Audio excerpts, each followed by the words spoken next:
इस बार के आम इंतखाबात बर वक्त साफ और शफाफ हो जाए तो इसे मोर्जे से कम नहीं समझा जाएगा। पाकिस्तान की तारीख में हर बार इलेक्शंस के बाद ही इंतखाबात के दौरान पाए जाने वाले नकाइस पर एहतजाज और आवाज बुलंद की जाती थी। कुछ देर के लिए एहतजाज और लॉन्ग मार्च का सिलसिला भी जारी रहता था, लेकिन फिर बात आहिस्ता आहिस्ता दब जाती या फिर अदालती कार्रवाइयों की नजर हो जाती। लेकिन इस बार के इलेक्शंस होने से कबल इस कदर मुतनाज़े बना दिए गए हैं कि जिसकी मिसाल नहीं मिलती।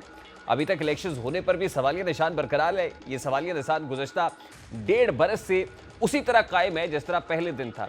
इलेक्शन कमीशन, अदालतें, सियासी जमातें एक मसले पर किसी इत्तेफाक पर पहुंचती हैं तो कोई नया मसला जो पिछले मसले से भी बड़ा होता है सर उठा लेता है।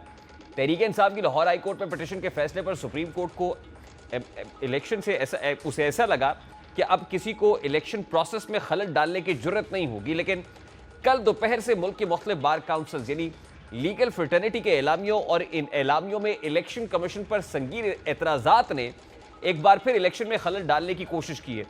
अब से कुछ देर कबल मुल्क की मुख्तलिफ बार काउंसिल्स की जानिब से इलेक्शन कमीशन बिलखुसूस चीफ इलेक्शन कमिश्नर पर तहफ़्फ़ुज़ात के बाद KP बार काउंसिल ने भी इलेक्शन कमीशन पर तहफ़्फ़ुज़ात का इजहार कर दिया है।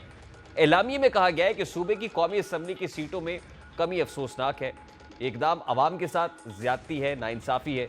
दूसरी जानिब इलेक्शन शेड्यूल के बावजूद भी तकर्रियाँ और तबादले जारी हैं जिससे धांधली का शुबा होता है। एलामिये में कहा गया है कि सूबे में मखसूस सियासी जमातों को नवाजा जा रहा है जो जानिबदारी का सबूत है। KP बार काउंसिल ने मुतालबा किया है कि सूबे में तमाम सियासी जमातों को यकसा मौके फराहम किए जाएं, जबकि इलेक्शन कमीशन आइन और कानून के मुताबिक जिम्मेदारी पूरी करे।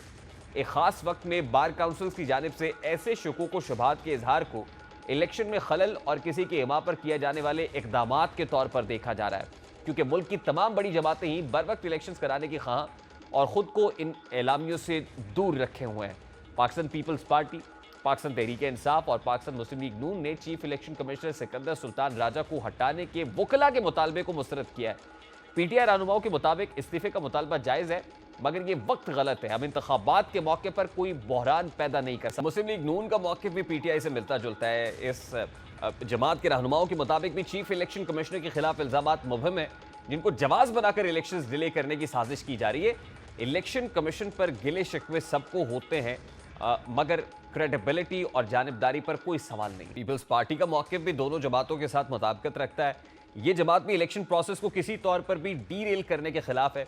उनके मुताबिक भी उनकी जमात को में बहुत सारे तहफ़्फ़ुज़ात हैं, लेकिन इसके बावजूद भी इस वक्त इस तरह की कोई तब्दीली या दीगर चीज़ें इलेक्शंस के अल्तवा का जवाब बन सकती हैं। अब जहाँ सियासी जमातें इलेक्शन कमीशन के खिलाफ जारी होने वाले एलामियों से लाताल्लुकी इख्तियार कर रही हैं और शुकूक व शुबहात का इजहार कर रही हैं, वहीं मुख्तलिफ बार काउंसिल्स जिनकी जानिब से एलामिये जारी किए गए हैं अपने मौक़िफ़ पर कायम है और एलामियों में लगाए जाने वाले इल्ज़ामात करार दे रही हैं। उनके मुताबिक जानिबदार इलेक्शन कमीशन तमाम जमातों को लेवल प्लेइंग फील्ड मुहैया करने में नाकाम है और इस इलेक्शन के दौरान की जाने वाली हल्का बंदियाँ इलेक्शन को कबल अज़ वक्त मुतनाज़ा बना रही। इंतखाबात मुनक़िद होने से चंद हफ्ते पहले अहम वकला तंजीमों की तरफ से जो मुतालबात सामने आए हैं, उनकी रोशनी में सूरत हाल का जायज़ा लिया जाए तो यह अमर यकीनी होगा कि सुप्रीम कोर्ट के हुक्म के मुताबिक आम इंतखाबात 8 फरवरी को मुनक़िद नहीं हो सकते। सारी सूरत हाल ने बहुत सारे सवालात को जन्म दिया है। या सबसे आम सवाल यह है कि आखिर इंतखाबात में रोड़े अटकाने की कोशिश क्यों की जा रही है?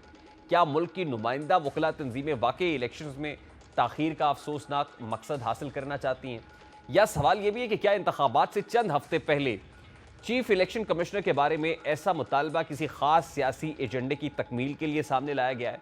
और यह सवाल तो ये भी है कि अगर इन तंजीमों के दबाव में चीफ इलेक्शन कमिश्नर इस्तीफ़ा दे देते हैं तो इलेक्शन कमीशन कैसे काम करेगा और नया चीफ इलेक्शन कमिश्नर कैसे मुकर्रर किया जाएगा, यानी जो care taker chief election commissioner है उसको कैसे अपॉइंट किया जाएगा? और फिर ख़ास तौर पर at this point in time खास पॉलिटिकल पार्टी अपने पॉलिटिकल अपोनेंट्स पर यह इल्ज़ाम लगा रही है कि लीगल फ्रेटर्निटी की आड़ लेकर उनके ज़रिए से इस तरह का काम कराने की कोशिश की जा रही है। आज बैरिस्टर चौधरी एतजाज़ एहसन ने भी और गुज़श्ता रोज़ हामिद खान साहब ने भी ये इल्ज़ामात लगाए और उसमें यह कहा कि पाकिस्तान मुस्लिम लीग नून के इमा पर यह बार काउंसिल्स मुतालबा कर रही है कि चीफ इलेक्शन कमिश्नर को मुस्ताफ़ी हो जाना चाहिए।